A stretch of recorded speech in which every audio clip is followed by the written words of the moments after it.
Ministro. Voy a dar la palabra ahora a Su Excelencia, el señor Herminio Coloma, Ministro en la Oficina Presidencial de Comunicaciones de Filipinas. Señor Ministro.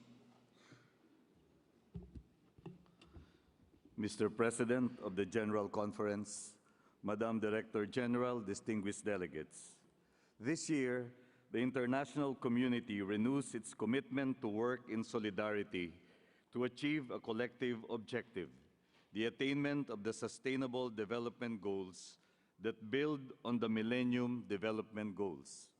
These goals are framed within the context of total human development that seeks to uproot poverty and ensures the attainment of inclusive growth and progress, where no one is left behind.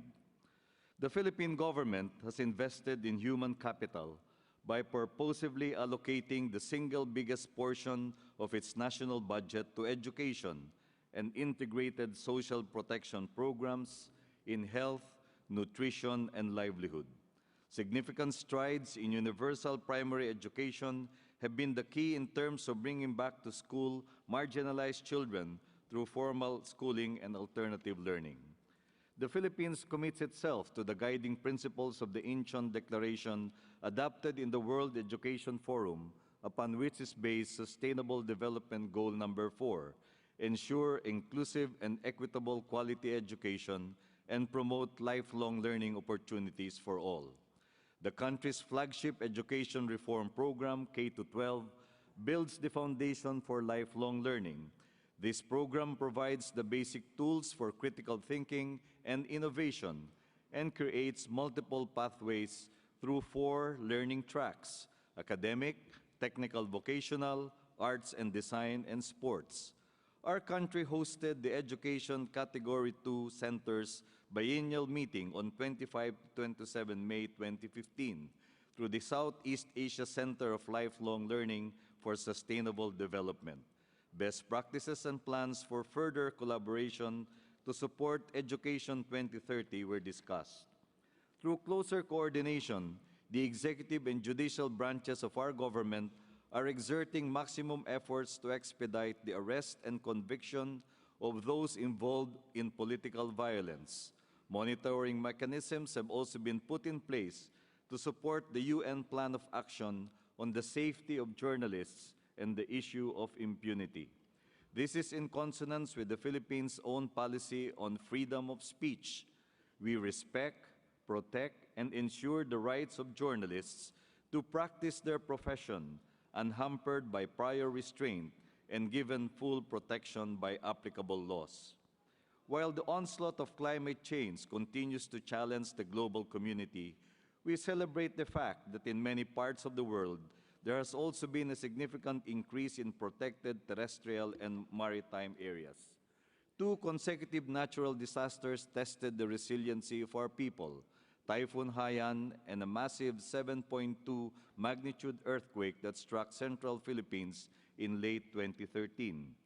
Through our friends and colleagues in UNESCO, we wish to thank all the governments as well as humanitarian agencies that extended their generous assistance and support to our country's massive rebuilding and rehabilitation efforts.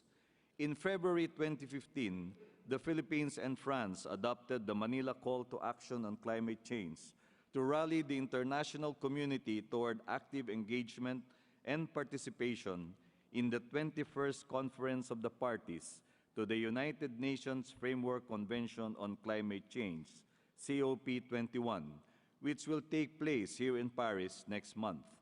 The call for climate action underlines the reality that while the developing countries have contributed the least to climate change, they are the ones that suffer the most from the impact of climate change. Strengthening UNESCO bodies such as the Intergovernmental Oceanographic Commission responds to the call for effective and equitable climate action and cooperation, especially between developed and developing countries. The wisdom and prescience of our fathers form the foundation of today's knowledge society. the Philippines supports initiatives to preserve and promote universal access to the world's documentary heritage through the UNESCO Memory of the World program. As a member of the World Heritage Committee, the Philippines reiterates its call for conservation of sites with outstanding universal value by recognizing their contributions to poverty alleviation and inclusive growth, and underscoring the contribution of culture to sustainable development. We also call for a more representative and credible World Heritage List by building capacities of developing countries and expanding South-South cooperation. We strongly condemn the destruction of cultural heritage by extremist groups and underscore the necessity of safeguarding intangible cultural heritage as well. The Philippines seeks the support of UNESCO member states for its candidature to the Intangible Cultural Heritage Committee in 2016. Our President, Benigno S. Aquino III, extends his appreciation to UNESCO for being the Philippines' constant and steadfast partner in pursuing shared goals in education, science and technology, culture, and communication. We humbly share the Philippine experience following the straight path as a source of tangible lessons on how good governance brings about far-reaching benefits in terms of fulfilling the dreams and aspirations of our people. Thank you and good day. Long live UNESCO.